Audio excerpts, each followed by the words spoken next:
Okay, back for part 2, designing the handle.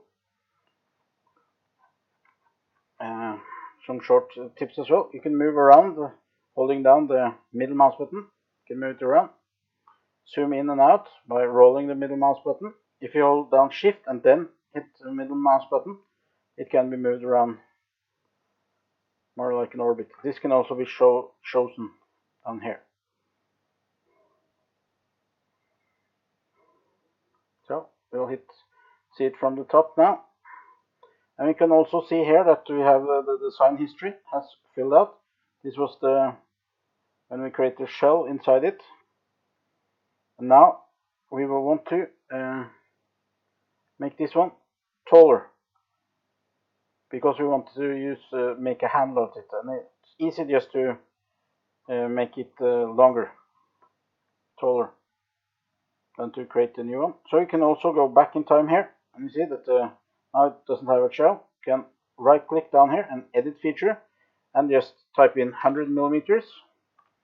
So now it's taller, and then if you go back out, it will be already shelled. So now we want to make an offset from this. So we can cut these parts in half to separate them. So take the top view, hit construct here in the middle, and we choose an offset plane.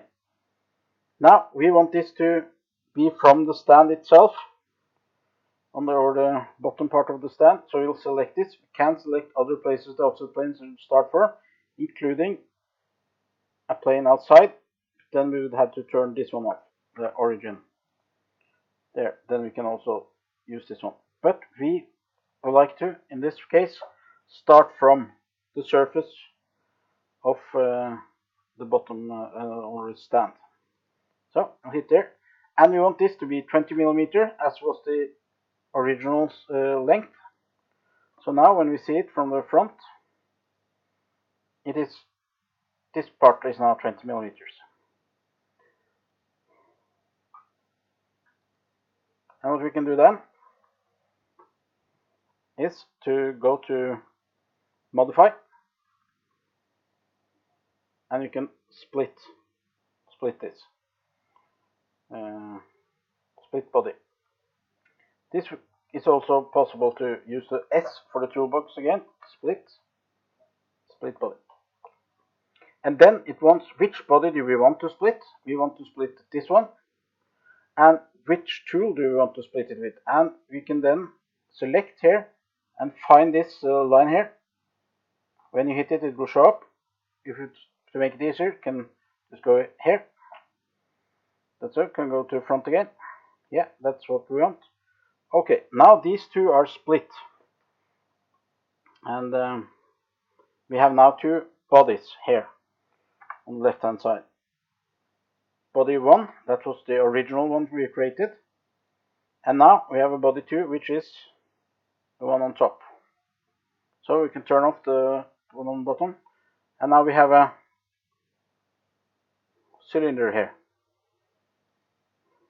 We don't need a split plane anymore, so we can just turn it off so it doesn't show up.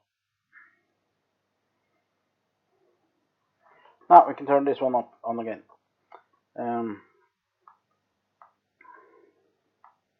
And now we're seeing it from the front. We want to raise it a bit up in the air. You can right click on it and take move. And we want it to, yeah, you can raise it like, yeah, 15 millimeters.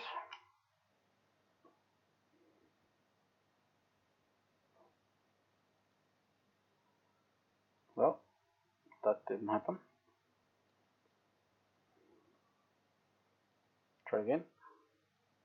Yeah, not sure what I did there. Well, there it is. And now this will of course not fit into the bottom part, but it will, yeah. So we will have to make the inside to do that. And a good way to do this now would be just to turn off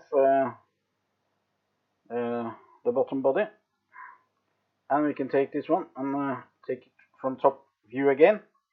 And now we want to create a circle, not a circle, I mean we want to create a cylinder. So then we can either go to create or type S again, cylinder, and we want this plane, which we already have from the top here. Select the plane, and we want it to be in the center, and we want it to go out so it hits the inner part of the cylinder that's already there, and that will automatically select 13.20 millimeters. Yeah, just click, and then the height of this thing. We want this thing to be 30 millimeter. You can just type 30, and it will now, as you can see, start from the bottom because that was the lower of the plane. Now we want to insert this into our cylinder, so we can move it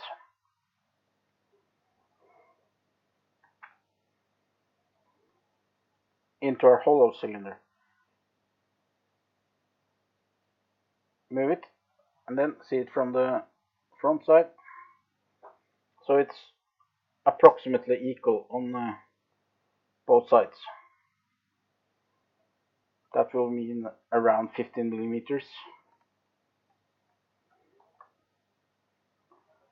Yeah, it's probably okay. It's not life or death to make it super consistent here. So okay. But we also want this to be hollow to save. It doesn't need to be solid when we print it out. So to make it hollow, we can take a look from the top again, and we can see there that it's now. It has also shown up as a new body. You can see here. So we can actually turn off to make it easier. So we just select this one, and we can take shell again. And we want the shell to be 1.4 millimeters this time as well. And now it is a shell. And a shell will include the bottom, and that's fine. Then we will take a look at the bottom here, and we can select this part, this ring around it, and we want it to be easier to insert. So we will make a chamfer. Select S again, start to type. This can also be found here. Select this one. Yeah, this is what we want. And how do we want it? Yeah, it doesn't need to be all that much. So yeah, 1.4 here as well. Now you can see it from the front. And then we can turn on the body of this one. And if you take a look down it isn't too easy to see, but now it's hollow, and this is the bottom. So it's hollow all the way down here.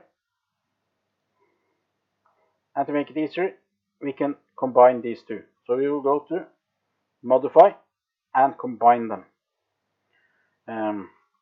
Remember, we split the one from the other body. Now we can combine these two. Yes, we want them to be joined. We have already selected everything we need to. So we can click OK now. We can also make this a new component. Not really necessary for this project at this stage, but it's possible. Then it would be a separate entity around, separate from the bodies here. So we can hit this just to show how it works. Okay. And now bodies now disappeared, and we have a new here. And something went wrong, of course, so it's not the same. This one stayed here. No, it didn't. It's just me.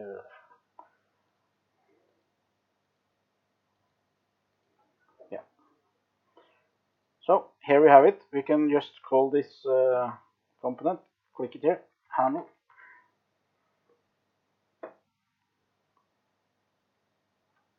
this part stays as well, here, if you turn this on, this has stayed. We don't really need it anymore, so just turn it off. And now, if we turn this one back on, and we turn the handle on, it can now be moved into this.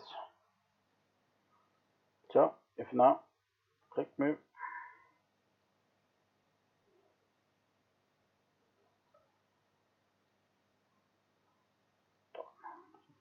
try again, move,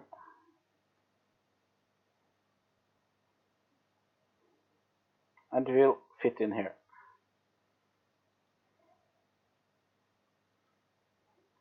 This won't always be very easy to see how it's actually fitting in here, because we can't see anything in it. Just hit OK. Now it's partially inserted, and you can change here to the display settings and choose visual style like wireframe.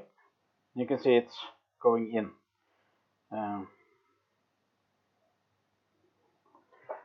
Another way to take a look at this is to use section analysis on the inspect menu.